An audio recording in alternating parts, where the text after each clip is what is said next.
Imagine, you wake up in the middle of the night because someone else is quietly laughing in your own bed, the bed you've slept in for 10 years. You're not fully awake yet, but you hear two voices. One is his, painfully familiar. The other is a woman's, but it's definitely not you. You're lying upstairs in the guest bedroom because you had a regular fight. And he brought his mistress into your marital bed while you're breathing into your pillow on the second floor. Sounds like a horror movie script?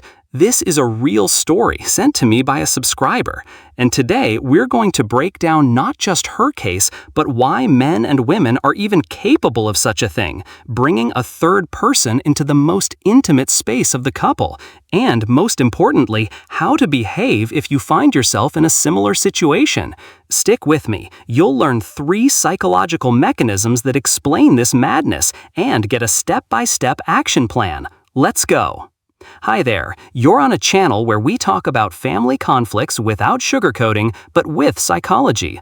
Today's topic blew up my DMs, cheating right under your nose in the most literal sense. And no, it's not about he stayed late at work. It's about when the last boundaries are violated, when your bed, your fortress, becomes a place of betrayal. We'll break down why people choose the riskiest, most humiliating spot for their meetings, what personality types are capable of this, and how to survive if you find out something like this about your partner. Spoiler, there is a way out, and it's not about burning the house down, even if that's your first urge. So, what actually happens when a partner brings a lover into the shared bed? Psychologists call this the symbolic rape of family space. It's not just cheating, it's an act of extreme devaluation. According to surveys, about 12% of people who cheat have brought a third person into the home they share with their partner at least once, and in 4% of cases, into the very same bed. That sounds small, but consider, 1 out of every 25 cheaters crosses this line. I was surprised myself. And women do it almost as often as men. The difference is only 2%. So the story about the husband brought his mistress is just the tip of the iceberg. There are also wives bringing lovers over while the husband is on a business trip. But today we're focusing on the story where one partner sleeps upstairs while the drama unfolds downstairs. The scale of the problem is larger than it seems. These aren't isolated psychopaths. These are people who've lived with you for years and then one evening cross every boundary. Why? Let's move on to the reasons. The first and most terrifying reason: this isn't about sex. It's about revenge or the need for control. A partner who brings a lover into your bed often doesn't want pleasure. They want you to find out. They want you to feel pain. That's how narcissistic mechanisms work. You don't appreciate me? I'll show you. I'll do it in the holy of holies. Imagine the bed as a symbol of your intimacy, vulnerability, trust. When a stranger is brought there, it's like spitting in your face. Psychologist Drew Pinsky calls this existential betrayal. The person isn't just looking for novelty. They want to erase you from the couple's sacred space. Often, such actions happen when the relationship is already cracking, and the partner chooses the most destructive way to say, "You mean nothing to me." The second reason sounds less dramatic, but it's no less dangerous. It's a plain craving for thrills. Some people, let's call them adrenaline junkies, can't get pleasure without the risk of being caught. For them, cheating in a hotel is boring. But when the husband is sleeping upstairs and you're downstairs with the mistress, that's action movie level excitement. Their brain craves dopamine, and the riskier the situation, the bigger the release. Such people often act the same in other areas of life. They speed on the road, love arguing with the boss, or gamble. But in relationships, it's a disaster. For them, you're not a partner. You're a piece of scenery, a backdrop for getting an adrenaline rush. They're not thinking about you. They're thinking, what if she wakes up? Oh, how thrilling. This is a painful form of escapism, and those who have it rarely change without therapy. The third reason is the scariest. It's when the partner stops seeing you as a living person. Psychologists call this depersonalization. They know you're upstairs, but in their head, you're no longer a person with feelings. You're a piece of furniture, an annoying obstacle, a function. This happens during long-term emotional cooling, especially if the relationship has become routine or full of constant arguments. Here, a defense mechanism kicks in. To avoid feeling guilt, the brain turns off your humanity. And then lying in your bed with someone else becomes as natural as throwing a wet towel on your chair. Horrible but true. Women in this role often describe, "He looked through me like I was a wall." And when boundaries are erased to the point that your personal bed becomes a public space, that's a sign that the partner stopped loving you long ago. They're just using the territory. The fourth reason, self-destruction. Yes, there are people who subconsciously want to be caught. They may cheat discreetly for months, but at some point they start planting clues, leaving someone else's earrings, taking forever in the shower, and then, the craziest step, bringing the lover home. Psychoanalysts believe this is a way to end the relationship without taking personal responsibility. It's easier to do something unthinkable so that you get thrown out than to say, "I'm leaving." Inside such a person is a huge fear of conflict or a sense of guilt, and they provoke you into breaking up. You scream, you pack your bags, and they sigh with relief. Well, she decided on her own. This is manipulation, but unconscious. And the victim in this scenario always loses because they're forced to play the role of the bad cop. And the last reason for today's video, the master of the universe syndrome. Such a partner thinks everything around them is their property. The bed, you, even the lover. They see no difference between my wife and my car. Bringing a lover into your shared home is like rearranging a chair to them. They don't expect pain from you because your feelings simply don't exist as a separate value for them. Often, these people grew up in families where one parent had absolute power. They copy the model.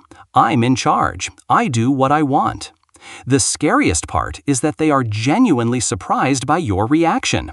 So what? It's not like I met her on the street. It's more comfortable at home. Heard that? That's it. And working with this type is the hardest because they don't see a problem. Okay, enough horror. Let's peek into the cheater's brain from a scientific perspective. It'll help understand what's really going on there.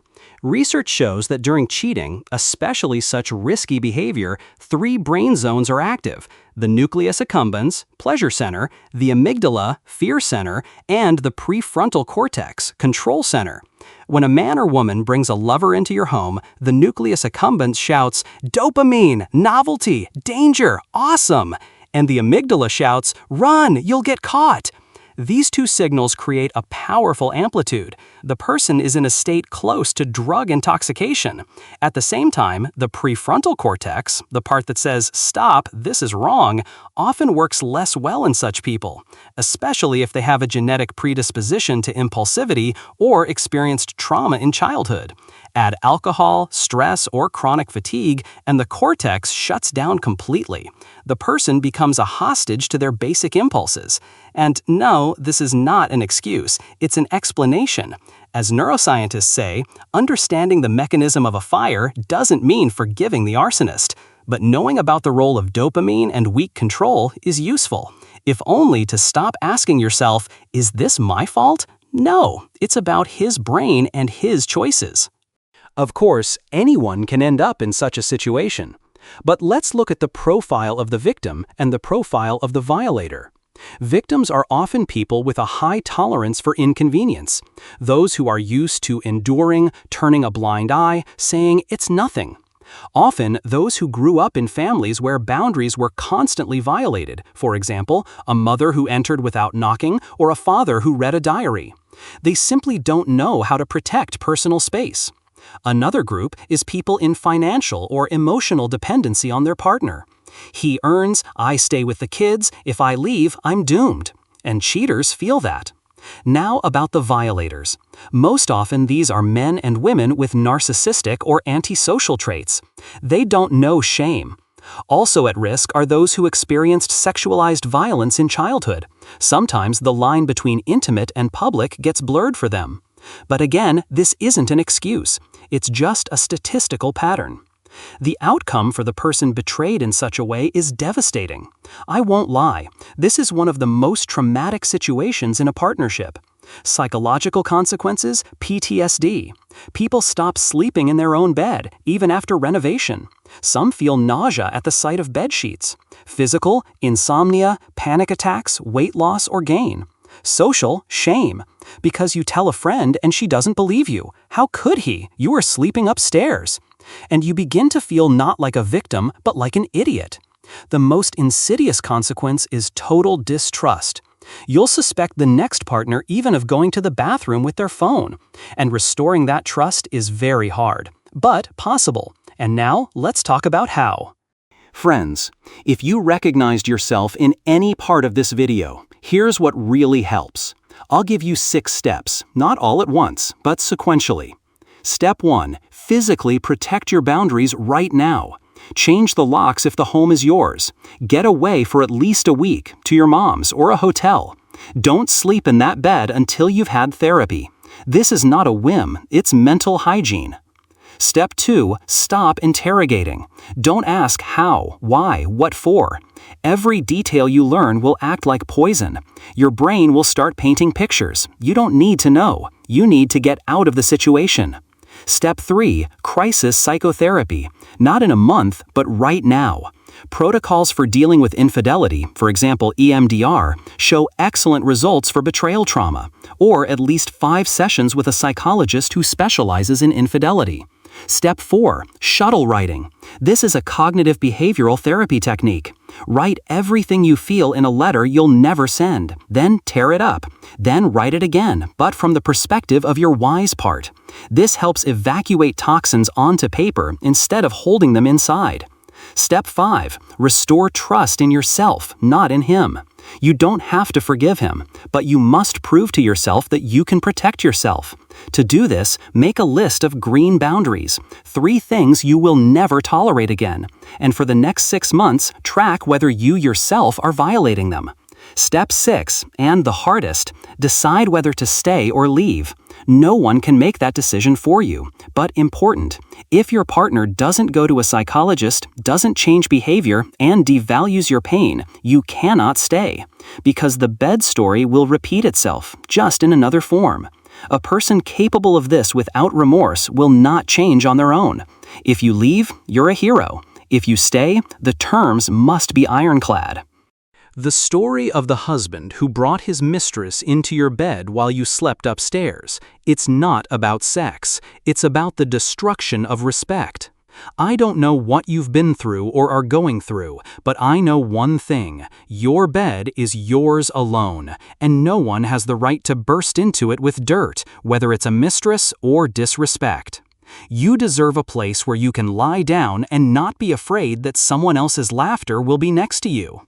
If this video helped you even 1% to feel that you are not alone, hit like. And in the comments, write in 1 sentence, what's the craziest boundary violation you or people you know have experienced? Doesn't have to be about cheating. Anything.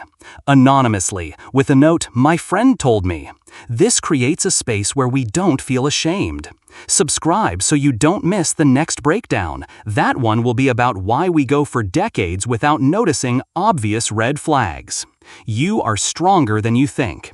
Take care of your bed and your peace of mind. See you!